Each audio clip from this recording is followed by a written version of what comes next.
অনেক অনেক ভালো কিছু করার সুযোগ আছে। আমরা আসলে প্রথমবারের মতো একটা গ্লোবাল স্ট্যান্ডার্ডে সামিট করার চেষ্টা করেছি, বা বিদেশে যেভাবে সামিটগুলো করা হয় ইনভেস্টমেন্ট সামিট, সেরকম করে একটা স্ট্যান্ডার্ড সেট করার চেষ্টা করেছিলাম আমরা। তো অ্যান্ড অবভিয়াসলি আমি মানে সবাইকে অনেক ধন্যবাদ।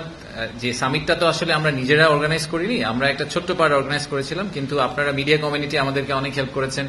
আমাদের যারা পার্টনার ছিল বিভিন্ন প্রাইভেট সেক্টরের অর্গানাইজেশন, তারা আমাদেরকে অনেকগুলা পার্ট অর্গানাইজ করতে হেল্প করেছেন। আমাদের যেই পলিটিক্যাল পার্টিরা ছিল তারাও আমাদেরকে অনেকভাবে সাপোর্ট দিয়েছেন, পার্টনার করেছেন, ফ্যাসিলিটেট করেছেন, অনেক কিছুতে হেল্প করেছেন। সো সবাইকে এই আমাদের সামিটটাকে যতটুকু সফল করা গেছে সেইটার ক্রেডিটটা আসলে সবার। ফেইলিয়ারগুলো অবভিয়াসলি শুধুমাত্র বিডা এবং বেজার। নেক্সট টাইম আমরা এটার চেয়ে আরো ভালো করার চেষ্টা করব। একটা ওভারআর্চিং ফিডব্যাক হচ্ছে যে এই ধরনের সামিট এবং যে পরিমাণ আগ্রহ আমরা পেয়েছি, সেখান থেকেও আমাদের একটা টেক হচ্ছে যে এই ধরনের সামিট আমাদের একটা রেগুলার ফ্রিকোয়েন্সিতে করা উচিত সরকারের। সেই ফ্রিকোয়েন্সিটা বছরে একবার হতে পারে বা যে কোনো একটা ফ্রিকোয়েন্সিতে হতে পারে, বাট আমাদের ডেফিনেটলি যে আগ্রহটা আমরা দেখেছি, আপনারা যারা গেছেন তারা দেখেছেন যে ইন্টারকন্টিনেন্টালে যারা রেজিস্ট্রেশন করতে পারেননি, এরকম অনেকে এসে সারাদিন ইন্টারকন্টিনেন্টালে বসেছিলেন যে তারা যদি ইনভেস্টরদের সাথে একটু কথা বলতে পারেন, একটা করিডোর কনভারসেশন করতে পারেন, ইনফর্মাল টক করতে পারেন। So clearly there was a lot of interest. তো আমরা ইন্টারেস্টটার জন্য আমরা ভেরি গ্রেটফুল, এবং আমরা চেষ্টা করব যে এই ধরনের সিমিলার ইভেন্ট যেখানে আসলে আমরা পজিটিভ ইন্টারেস্ট এবং মোমেন্টাম তৈরি করতে পারি, এরকম ইভেন্ট আমরা ফার্দার আরো ফিউচারে অর্গানাইজ করার চেষ্টা করব, বা পরবর্তী সরকারের আমি বলবো যে তাদের এটা অর্গানাইজ করার চেষ্টা করা উচিত। তো সামিট সফল হয়েছে কি হয়নি, এটা হচ্ছে I am guessing the first question you have, আমাদের কি ধারণা সামিটের ব্যাপারে। তো সামিট সফল হয়েছে কি হয়নি, এটা আসলে একটা সময় বলে দিবে যে সামিট সফল হয়েছে কি হয়নি। সেটার অনেকগুলো প্যারামিটার আছে, বাট আমি শর্ট টার্মে সামিট সফল হয়েছে কি হয়নি এইটার প্যারামিটারকে আমি দুই ভাগে ভাগ করতে চাই। একটা হচ্ছে কোয়ান্টিটেটিভলি আমরা মনে করছি কিনা, যে পরিসংখ্যান দিয়ে যে সামিট সফল হয়েছে কি হয়নি, হচ্ছে যে সামিটের কোয়ালিটেটিভ কিছু ব্যাপার আছে, সেই ব্যাপারটা নিয়ে, সেই ব্যাপারটার উপর ভিত্তি করে সামিটকে আমরা সফল বা সফল বলবো কি না। তো কোয়ান্টিটেটিভ পিসটা বা স্ট্যাটিস্টিক্যালি সামিটে আমরা কি পেলাম, কি পেয়েছি, কি এক্সপেক্ট করছিলাম, সেই ব্যাপারে আমি প্রথমে বলবো আমার হেড অফ বিজনেস ডেভেলপমেন্ট যে আছে নাহিয়ান আপনাদেরকে স্ট্যাটিস্টিক্স গুলো শেয়ার করবে, যে সামিটের নাম্বার গুলা কোয়ান্টিটেটিভলি সামিটটা কিরকম ছিল। জি, আসসালামু আলাইকুম। আর ধন্যবাদ সবাইকে। আমাদের চেয়ারম্যানও বললেন যে সামিটে আপনারা সবাই অনেক সহযোগিতা করেছেন। আমি তাহলে প্রথমে আমাদের পরিসংখ্যান যেটি আশিক ভাই বললো সেটা আপনাদের কাছে কাভার করি, তারপরে আমি ওনাকে দিব। তো প্রথম থেকে যদি শুরু করি, আমাদের সামিটের উদ্বোধনী অনুষ্ঠান যেটা ছিল বা ইনঅগ্রেশন সেরেমনি, সেটাতে আমাদের মোট পার্টিসিপেন্ট কতজন ছিল? 710। তো আমাদের উদ্বোধনী অনুষ্ঠানে 710 জন অংশগ্রহণ করে, তার মধ্যে 50টি দেশ থেকে। আমি গতদিন প্রেস কনফারেন্সে বলেছিলাম বিদেশিদের নাম্বারটা 400 থেকে 450-র মধ্যে, এক্সাক্ট নাম্বারটা হচ্ছে 415 জন।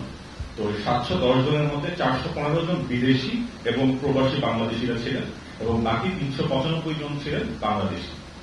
তো বিদেশিদের পার্সেন্টেজটা হচ্ছে 58% মতো। এর বাইরেও সামিটের এই 4 দিন প্রায় 3,500-এর বেশি মানুষ আমাদের বিভিন্ন যে breakout session, startup connect, round table discussion, এগুলা বিভিন্ন সেগমেন্টে অংশগ্রহণ করে। এই সংখ্যাটা হচ্ছে 3,500-এর বেশি। আমরা যদি আমাদের ব্রেকআউট সেশন এবং স্টার্টআপ কানেক্ট এগুলো মিলিয়ে টোটাল প্যানেলিস্ট বা স্পিকার এরকম কয়জন ছিল এটা দেখি, এরকম সংখ্যা ছিল প্রায় 130।